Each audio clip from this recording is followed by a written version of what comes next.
Hey guys, welcome to my channel. So first మనం అరుణాచలం వెళ్తున్నాం. Arunachalam to పొండి వెళ్ళాలనేది ప్లాన్. సన్ రైజ్ చాలా బాగుంది కదా. బెంగళూరు నుంచి అరుణాచలం జస్ట్ ఒక 4 hours టైం పట్టింది. ఇది అరుణాచలం కొండ. అందరూ దీన్ని శివయ్య అని నమ్ముతారు. దీని చుట్టూ మొత్తం 14 kilometers గిరి ప్రదక్షిణ చేయాలి. ఒకవేళ మీరు చేయాలనుకుంటే రాజగోపురం నుంచి స్టార్ట్ చేయండి. టెంపుల్కి మొత్తం 4 sides. ప్లాన్ చేస్తే వెళ్ళడానికి వీక్ డేస్లో ప్రిఫర్ చేయండి. సో దట్ జనాలు ఎక్కువ ఉండరు, దర్శనం తొందరగా అయిపోతుంది. మాకు ఒక 1/2 hour పట్టింది. దర్శనం చేసుకొని ఇంకా డైరెక్ట్ పాండికి స్టార్ట్ అయిపోయాం. Arunachalam to Pondi just 100 kilometers. On the వేలో లంచ్ కూడా చేసేసాం.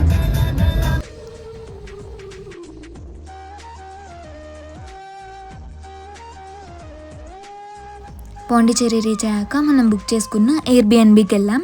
ఈ డీటెయిల్స్ అన్నీ నేను వేరే వీడియోలో అప్లోడ్ చేస్తాను. ఫ్రెష్ అయిపోయి రాక్ బీచ్కి వెళ్ళాము. సో ఆల్రెడీ బెంగళూరు నుంచి జర్నీ చేసి చాలా టయర్డ్ అయిపోయాం. అలా డే 1ని సింపుల్గా ఎండ్ చేసాం. డే 2లో మనం కొన్ని ప్లేసెస్కి వెళ్ళాం. అవి నెక్స్ట్ వీడియోస్లో అప్లోడ్ చేస్తాను. Thank you for watching.